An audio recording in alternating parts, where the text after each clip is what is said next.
அவங்க பலியானாங்கன்றது தெரிஞ்சும் புறமொழியில காட்டி ஏர்போர்ட்ல ஓடி பேர நான் கலைஞரோட பேர ஒரு நாளும் மன்னிப்பு கேட்க மாட்டேன் என்று சொன்னவர் எங்க இளம் தலைவர் அண்ணன் உதயநிதி ஸ்டாலின். தலைவர் ஆட்சி இருக்கும் போதுதான் பாண்டிச்சேரியில பார்த்தீங்கன்னா பெரிய அளவில் இண்டஸ்ட்ரியில கொண்டு வந்தாங்க. பெரிய அளவில் அப்ப ஆர்மி தலைவரோட முதலமைச்சர் தான் நிறைய இதுக்கு வந்து தொழிற்சாலைக்கு இளைஞரணி செயலாளர் நம்ம உதயநிதி அவர்களுடைய வைத்து 2 நிகழ்ச்சி ஒரு சேர வைத்து இந்த தீபாவளி பண்டிகை நிச்சயமாக இளைஞர்களுக்கு நல்லதொரு சூழ்நிலை அமையும், மக்களுக்கு அவருடைய கோரிக்கையை நிறைவேறும் என்ற நம்பிக்கையில தொடர்ந்து ஒரு கொள்கை பிடிப்போட ஒரு இயக்கம் வந்து இன்னைக்கு பாண்டிச்சேரியில் இருக்குதுன்னா, மிகப்பெரிய அளவில் இருக்குதுன்னா, இன்னைக்கு வந்து இத்தனை சட்டமன்ற உறுப்பினர்களை பெற்று எதிர்கால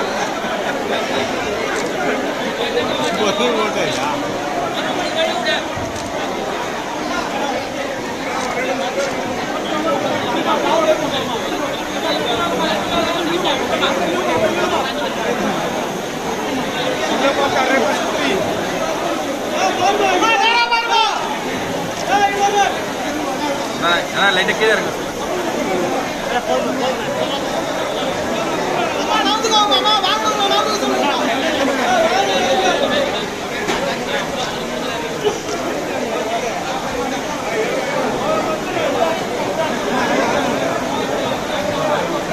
நிக்க சொல்லுங்க, வாங்க நிக்க சொல்லுங்க.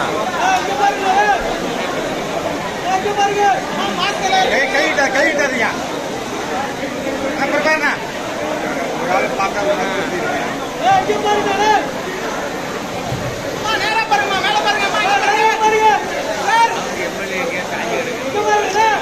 கட்சி அணியனே பிரிஞ்சு அழிஞ்சு போச்சோ அந்த மாதிரி பாண்டிச்சேரியில இந்திய கூட்டணி எத்தனை அணியா இருக்கு தெரியுமா? சிஎம் அணின்னு சொல்றாங்க, நமச்சிவாய அணின்னு கொள்கையால கூடுதல் அணி.